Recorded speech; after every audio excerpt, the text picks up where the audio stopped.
December 27, 2007. A woman in a bulletproof vehicle waves from a sunroof. 90 seconds later, she's dead, and nobody can agree on how. I've covered enough crime scenes to recognize when an official story doesn't hold water. Rawalpindi, Pakistan, late afternoon.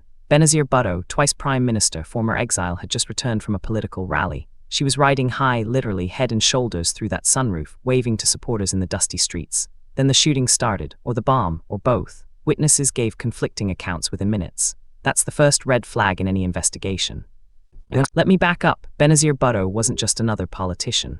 Her father, Zulfikar Ali Bhutto, had been executed by military coup in 1979. She'd inherited his legacy and his enemies. 2 terms as prime minister, years in exile. She'd survived gunfire before, assassination attempts that most of us would have quit after the first one. But she came back. That's the kind of person we're talking about.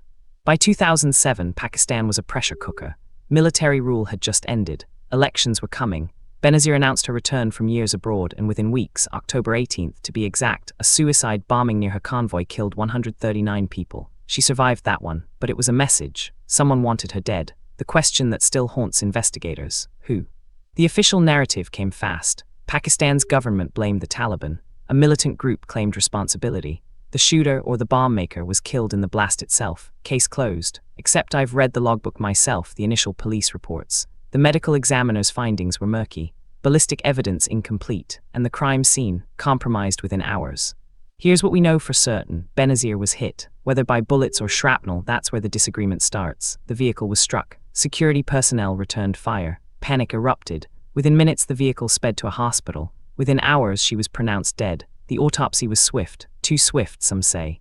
Now here's where it gets complicated. The initial medical reports suggested a skull fracture, blunt force trauma. But later, the government shifted language. Gunshot wound, then both. International investigators arrived weeks later, after the crime scene had been cleaned, reconstructed, essentially erased. By then, the physical evidence was compromised beyond recovery. The conspiracy theories multiplied fast. Some pointed at the Taliban, genuine enemies of her political movement. Others whispered about Pakistan's military and intelligence services, the ISI. She'd been critical of both. Then there were the foreign angles: America, India, even rival political factions within her own party. Each theory had circumstantial support. None had proof. I've interviewed enough investigators to know the pattern. When a government has motive, opportunity, and the ability to control the scene, well, skepticism isn't paranoia. Benazir had threatened to expose military corruption. She challenged the establishment, and when she died, the investigation went quiet. No charges, no convictions, no real answers.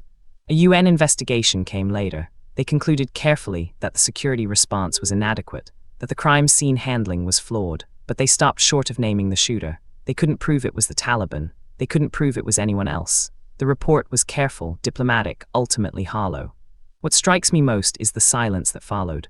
Her son Bilawal inherited her political position. Her party, the Pakistan People's Party, continued. But the question, who really killed Benazir Bhutto, was filed away. No major arrests, no trials, no justice, just a void.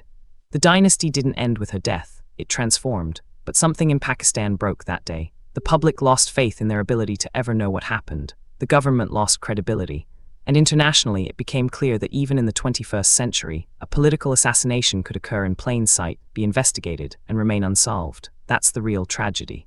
The files remain classified. Witnesses have disappeared or recanted. The alleged shooter died in the blast, so he can't testify. And Pakistan's government has never reopened the case with the resources it would need. It's been nearly 2 decades. The window for answers is closing.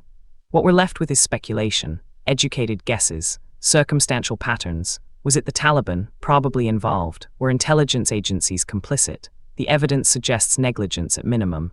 Was there a deliberate cover-up? The speed of the official narrative, the compromised crime scene, that tells you something, but it doesn't tell you everything.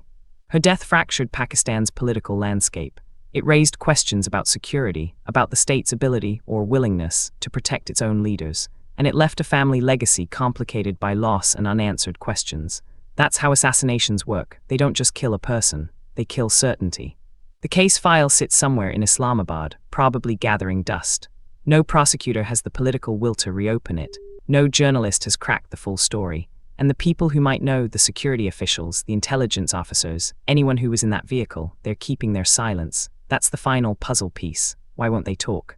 Benazir's death wasn't just a tragedy for her family. It was a threshold moment for Pakistan. The moment when a nation realized that even democracy, even the return to civilian rule, couldn't guarantee that the powerful would be held accountable, that the truth would emerge, that justice would prevail, and that absence of closure, that's what lingers. Until those files are declassified, until someone with knowledge decides to talk, we're left with fragments, ballistic reports, witness statements that contradict each other, a death that occurred in front of hundreds of people, yet remains obscured. It's the kind of case that defines a career for an investigator, the one that got away. Benazir Bhutto was buried in her family's ancestral graveyard in Larkana. Thousands attended, but the questions that should have been buried with her, they are still alive, still unanswered, still waiting for someone to have the courage to ask them again, loudly, officially, in a way that demands a response. That day hasn't come yet. Subscribe for the unsolved cases that governments would rather forget. We investigate the assassinations that shaped history.